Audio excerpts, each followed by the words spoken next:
नमस्कार दोस्तों, जय श्री कृष्णा। आज हम दशा माता की चौथी कथा सुनाने जा रहे हैं।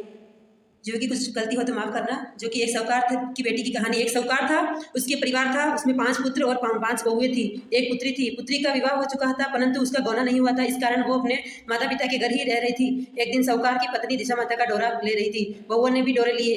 बहुओं ने अपनी सास से पूछा कि नड़न के लिए भी डोरा लेते। सास ने कहा कि हाँ। उस पर बहुओं ने कहा कि क्योंकि उनकी विदाई होने वाली है, व्रत की प्रेरिता ही विदाई होती तो क्या हुआ। सास ने उत्तर दिया कि व्रत का सारा सम्मान साथ में रख दूंगी, वह अपने ससुराल में पूजा कर लेगी। ऐसा ही उसके ससुराल के लेने पर उसका पति आया। माँ ने अपनी बेटी को विदा किया और उसकी पालकी में उसके पूजा का सामान रख दिया।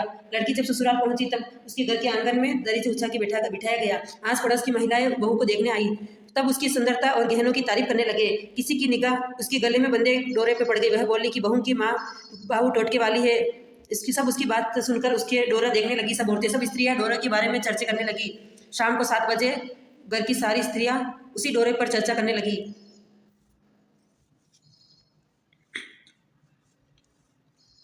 सब डोरे की निंदा कर रही थी। सुबह से शाम तक डोरे की बारों में सुनते सुनते दिमाग खराब हो गया सास का। उसने डोरे को उतार कर जलती हुई आग में डाल दिया।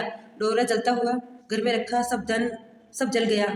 सब आदमी अपने प्राण बचाते बचाते बाहर भागने लगे। केवल वह लड़की और उसका पति रह गया। बाकी सारे भाग गए और सामान जल गए। घर में ना खाने का अन्न था, ना पहनने के वस्त्र बचे थे। इसलिए दोनों पति पत्नी काम छोड़कर रोजगार हो गए थे। चलते चलते एक गांव में पहुंचे।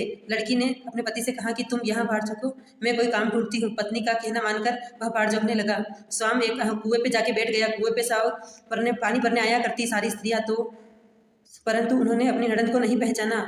उससे बोली कि तुम किसी भले घर की लड़की लगती हो, कुछ काम करना चाहती हो तो।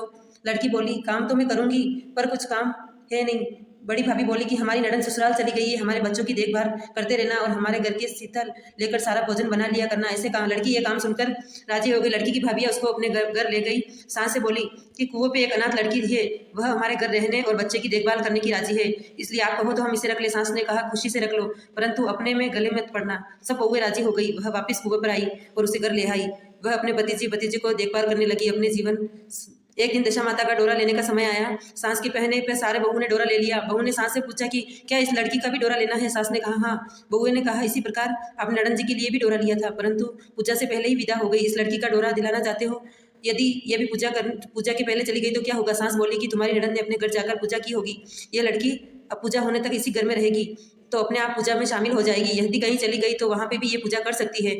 तो इस समझ के लड़की ने भी दशा माता का डोरा ले लिया। 9 दिन दशा माता की व्रत कथा सुनी और शामिल होती रही। 10वें दिन लड़की के माता सिर से स्नान किया और घर में चौका लिया और पूजन की तैयारी की। पूजा का सामान की तैयारी की। लड़की बहू से बोली यदि कोई पुराना सामान कपड़ा मिल जाए तो मैं भी स्नान कर लूँ। बउआ ने सास से पूछ के अपनी नड़न की साड़ी उस लड़की को दे दिया। अपनी पुरानी साड़ी लेकर वह स्नान करने गई। उसने सर से स्नान करके गया और घर पे आ गई। पूजा आरंभ कर ली। जैसे ही वह पूजा में आके बैठी थी, बहुआ तो ये तो हमारी नड़न जैसी लग रही है। सास ने सारा नाराज होकर कहा कि तुम अब नड़न में सोचती रहती हो, पूजा के समय भी आप चुपचाप नहीं बैठ सकती, चुप रहो, मुझे कथा कहने दो।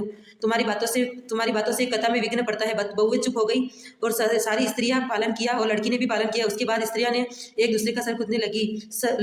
एक ने लड़की का सर गुदने शुरू किया। जैसे तुम्हारे सर में है वैसे मेरी नड़न के सर में भी है। सास नाराज होकर बोली कि तुम मेरी बेटी की तुलना तुम इससे क्यों कर रही हो? तो उसने डांटा। लड़की से कहा कि आज रात मेरे पास सोना। रात को जब बहुएं सोने गई तब लड़की ने पूछा कि तुम्हारे पियर में कोई नहीं है? लड़की ने जवाब दिया कि मेरे 5 भाई है, 5 भाभी आए, तुम जैसे माता पिता थे। तो फिर सास ने पूछा कि क्या हुआ? लड़की बोली पियर में दशा माता का डोरा लिया था, जिस उजने से पहले ही ससुराल से विदा हो गई। ससुराल में गले में पड़े डोरे को देखकर वहाँ की सारी स्त्रियां हंसी उड़ाने लगी। मैंने उस डोरे को आग में डाल दिया, इससे सारा घर जल के भस्म हो गया। सब लोग भाग गए। हम दोनों भागकर इस गाँव में आए। तो माँ ने पूछा कि तुम्हारा पति कहाँ है?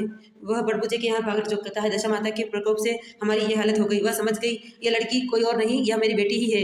फिर अपने 5 बेटों को बुलाकर ये तुम्हारी छोटी बहन है। सवेरे होते ही माते कहने पर 5 भाई बड़बूजे के यहाँ से बनोई को लेकर आए।